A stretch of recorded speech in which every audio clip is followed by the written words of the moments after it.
Hang on. Yeah. Hang on. On that point, I know it's relevant to what you just said, because we actually have a mashup of Donald Trump talking in the way that you're describing. Let's just watch this. Knock the crap out of him, would you? Seriously.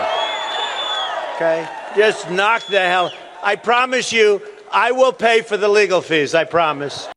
Hey everyone, welcome back to the channel. Today we are looking at something that genuinely caught me off guard. Piers Morgan sits down with Mike Nellis, Cenk Uygur, Ben Ferguson, and Clay Travis, and what starts as a debate about Secret Service failures spirals into one of the most heated panel exchanges of the year, complete with a recorded montage that the conservative side absolutely could not respond to. Trust me, the moment those receipts come out, the entire room shifts, and you're going to want to see how Ben and Clay react when the evidence is sitting right there on screen. Stick with me all the way through, because the final exchange between Mike and Ben has a personal callback that I did not expect, and it lands harder than anything else in the segment. Before we get into it, drop a comment letting me know which part of the world you are tuning in from today, because I love seeing where this community comes from, and reading those comments after every upload genuinely makes my day. All right, let's get straight into it. So how would you fix it then? What would you call it? And educate me. Tell me why, what you would do to explain it. What happened in Butler? What happened the other night? What happened where the people go to take pictures, the same damn place that take pictures of the president playing golf? What? Teach me. Tell me in the liberal world how Ben, you would fix it then.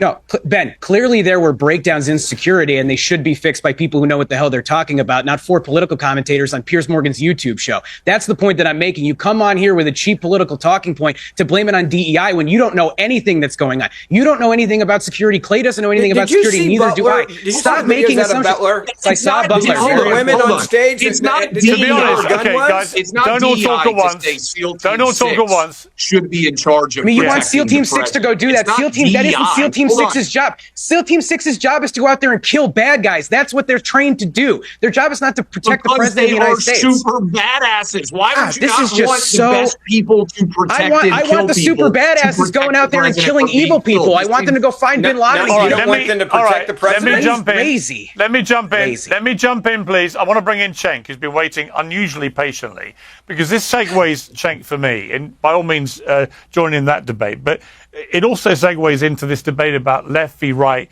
political violence. Now, the Center for Strategic and International Studies reported last September that in recent years, the US has seen an increase in the number of left-wing terrorism attacks and plots. And in fact, for the first time in many years, 2025, in fact, the first time in 30 years, was the first year where left-wing terrorist attacks outnumbered those from the violent far right. So let's not get into, who's worse, just accept there's been a lot of political violence on both sides. But why is political violence from the left surging in the way that it is?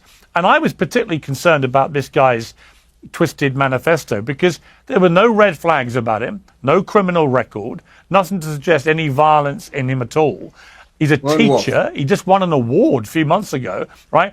What would have driven this guy? And then you read the rhetoric of his manifesto, as he put it, and you're seeing, you talk about talking points, you're seeing a lot of the talking points that are drummed out on the left quite regularly have somehow permeated into his brain, a substantial brain by all accounts, very smart guy, and they've made him get a train right across America, book himself into a hotel, and then try and attempt mass murder, which is what was on his mind.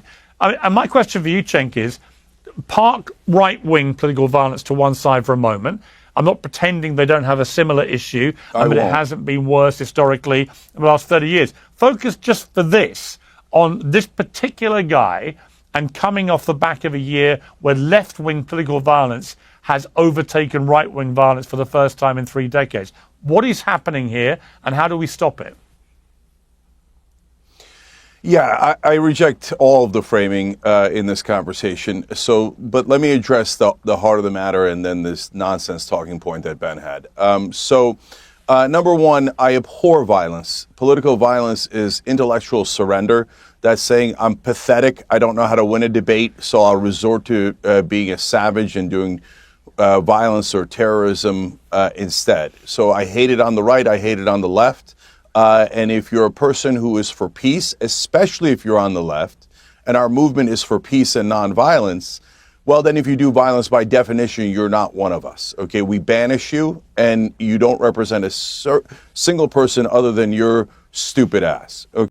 This right here is where the entire conservative argument falls apart in real time. Watch what Ben does. He goes on the offensive demanding answers, asking how would you fix it then? Educate me, tell me why, what you would do to explain it. And it sounds tough on the surface.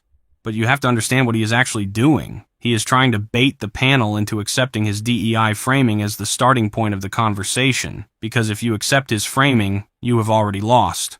And Mike Nellis sees it instantly. This is the part that blows my mind, because Mike does not take the bait. He says it cleanly, that there were breakdowns in security, and they should be fixed by people who know what they're talking about, not for political commentators on Piers Morgan's YouTube show. Boom. That is the entire ballgame right there. Because here is what people don't realize. Ben is not a security expert. Clay is not a security expert. Mike is not a security expert. None of them are. They are talking heads on a panel show.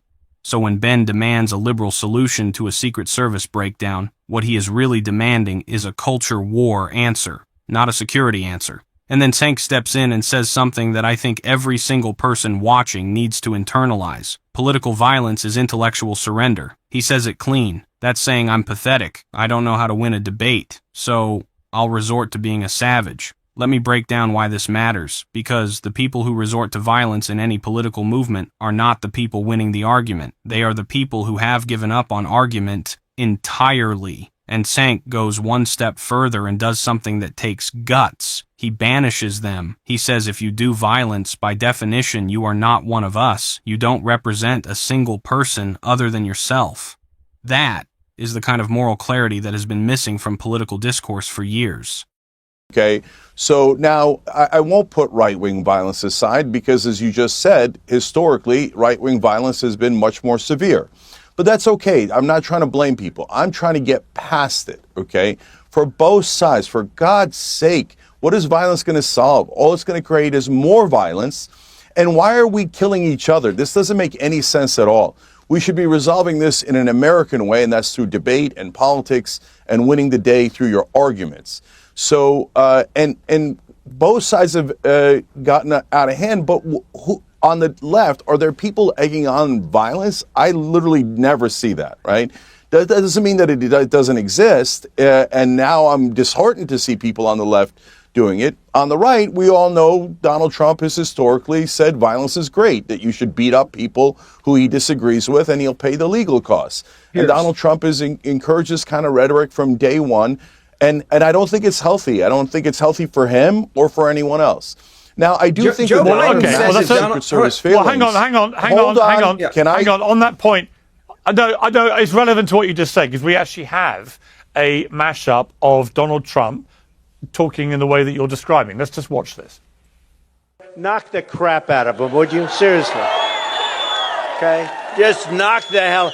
I promise you, I will pay for the legal fees, I promise. We have the enemy from within.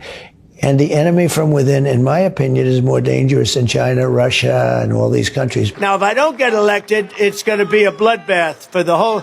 That's going to be the least of it. It's going to be a bloodbath for the country. For those who have been wronged and betrayed, of which there are many people out there that have been wronged and betrayed, I am your retribution. We will take care of it. We pledge to you that we will root out the communists, Marxists, fascists, and the radical left thugs that live like vermin within the confines of our country. You know what they used to do to guys like that when they were in a place like this? They'd be carried out on a stretcher, folks.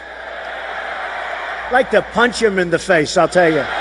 She's a radical war hawk. Let's put her with a rifle standing there with 9 barrels shooting at her, okay? Let's see how she feels about it. You know, when the guns are trained on her face.